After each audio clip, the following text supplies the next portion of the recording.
그런즉 우리가 다시는 서로 비판하지 말고 도리어 부딪힐 것이나 거칠 것을 형제 앞에 두지 아니하도록 주의하라. 내가 주 예수 안에서 알고 확신하노니 무엇이든지 스스로 속된 것이 없으되 다만 속되게 여기는 그 사람에게는 속되니라. 만일 음식으로 말미암아 내 형제가 근심하게 되면 이는 내가 사랑으로 행하지 아니함이라.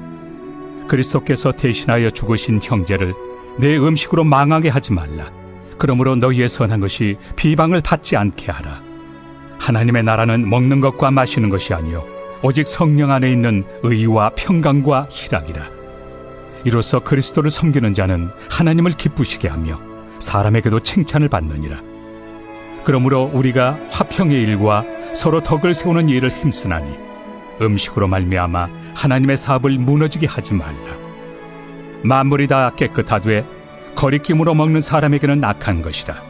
고기도 먹지 아니하고 포도주도 마시지 아니하고 무엇이든지 내 형제로 거리키게 하는 일을 아니함이 아름다우니라.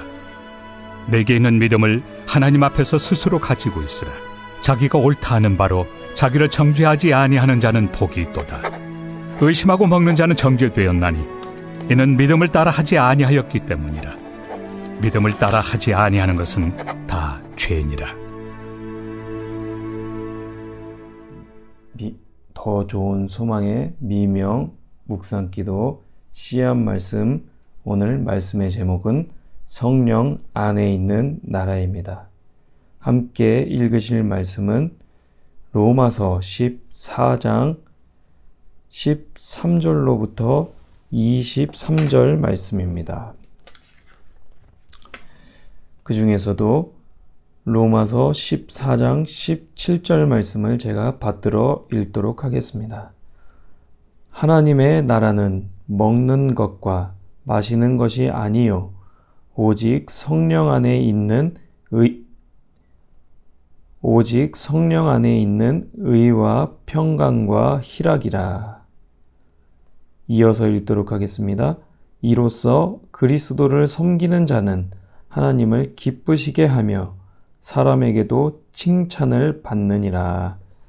아멘. 누구나 좋아하는 음식이 다릅니다. 음식은 일상을 살아가는 힘입니다. 여러분, 한 끼도 먹지 못하면, 우리가 점심이나 또 저녁을 먹지 못하면 어떤 사람은 점심에 힘을 못 쓰고요.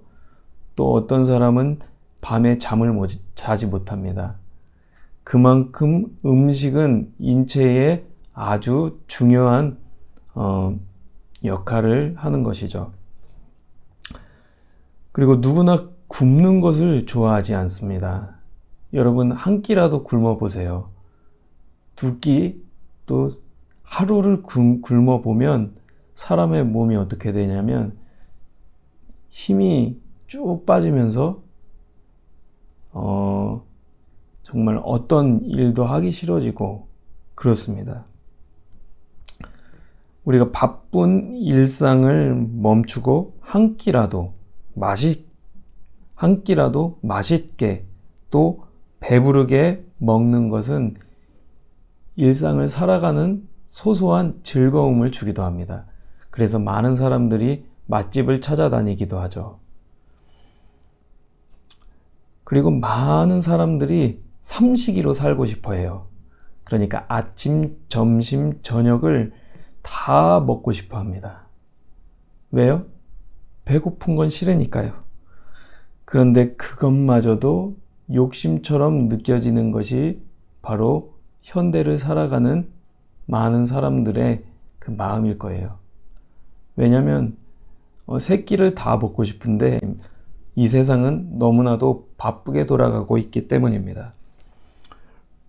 로마서 14장 말씀을 이렇게 읽다 보면 그 로마 교회 내에 어떤 논쟁이 있었냐, 분쟁이 있었냐면 그 음식으로 인한 분쟁과 논쟁이 있었다는 것을 알 수가 있습니다. 14장 2절 말씀을 보니까 어떤 사람은 모든 것을 먹을 만한 믿음이 있고 믿음이 연약한 자는 채소만 먹느니라. 또 3절에 먹는 자는 먹지 않는 자를 업신여기지 말고 먹지 않는 자는 먹는 자를 비판하지 말라. 이는 하나님이 그를 받으셨음이라 라고 이렇게 바울 사도께서 기록해 두었습니다. 이로 보건대 로마 교회 내에는 음식 때문에 서로 비판하고 비방하고 분쟁이 있었다는 것을 알 수가 있습니다. 그리고 오늘 말씀에도 보면 그 음식에 대한 논쟁을 바울이 불식시키기 위하여 기록했다는 것을 알 수가 있습니다.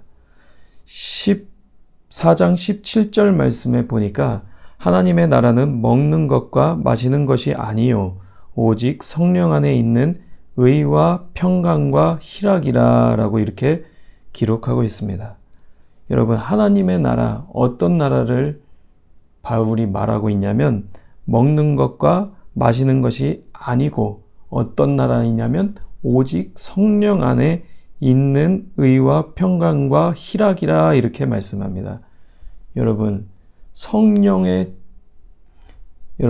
성령 충만에 성령 안에 있는 사람의 모습이 어떠냐면 의와 평강과 희락을 추구합니다.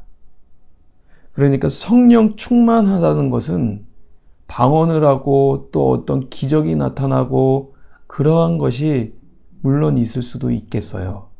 그러나 오늘 바울이 기록하는 성령 안에 있는 하나님의 나라는 어떤 나라이냐면 의와 평강과 희락입니다.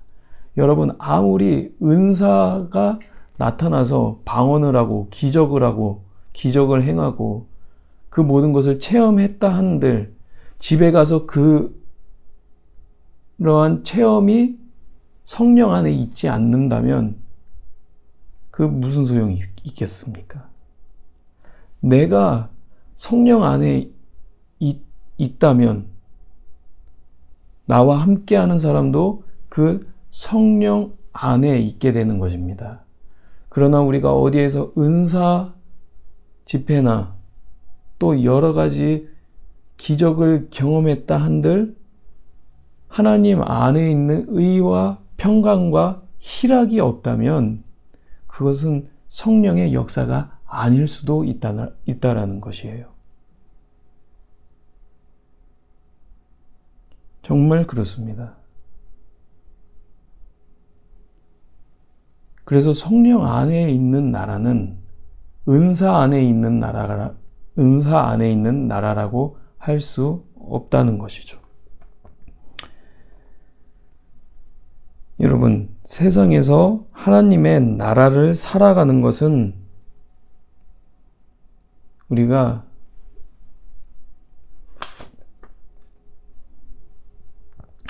여러분, 음식은 그러니까 음식이라는 것은 어떤 속된 것이 있고 또 부정한 것이 있고 거룩한 것이 따로 있지 않습니다. 오늘 말씀을 보니까 14절에 내가 주 예수 안에서 알고 확신하노니 무엇이든지 스스로 속된 것이 없으되 다만 속되게 여기는 그 사람에게는 속되니라 라고 이렇게 말씀합니다. 여러분, 기독교 2단 중에서 안식교라고 있습니다. 공식 명칭은 제7일 예수 재림교회예요. 여기 이 안식교에서 운영하는 학원이 있는데 36어학원이 있고요. 그리고 36대학교가 있습니다. 36두유가 바로 이 안식교에서 만들어지는 두유입니다. 이 안식교회에서는 영혼 멸절교리를 믿습니다.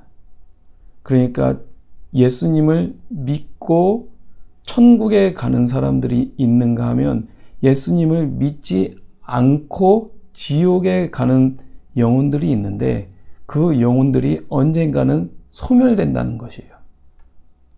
그러나 이는 성경이 말하고 있는 교리가 아닙니다. 그리고 이 안식교회에서는 건강과 또 구약을 연관시켜서 구약 성경에서 먹어야 구약 성경에서 먹지 말라 하는 그 음식들은 먹지 않습니다. 이들은 음식물 중에서도 속된 것과 또 속되지 않은 것을 속되지 않은 것이 있다고 믿는 것이죠. 그러나 오늘 바울은 뭐라고 말씀합니까? 스스로 속된 것이 없으되 다만 속되게 여기는 그 사람에게는 속되니라. 만일 음식으로 말미암아 내 형제가 근심하게 되면 이는 내가 사랑으로 행하지 아니함이라 라고 이렇게 말씀합니다. 그리고 23절 말씀을 보니까 의심하고 먹는 자는 정죄되었나니 이는 믿음을 따라 하지 아니하였기 때문이라. 믿음을 따라 하지 아니하는 것은 다 죄니라 라고 이렇게 기록하고 있습니다. 안식교에서는 네, 그렇습니다. 여러분, 우리가 하나님 안에 있다는 것은, 성령 안에 있다는 것은 율법과 여러 가지 제약과 규칙과 그 모든 것들을 초월하는 것입니다. 성령 안에 있다는 것은 그 모든 법에서, 율법에서 자유하다는 것입니다. 그래서 예수님께서는 뭐라고 말씀하셨죠? 진리를 알지니 진리가 너희를 자유롭게 하리라 라고 이렇게 말씀하셨습니다. 그래서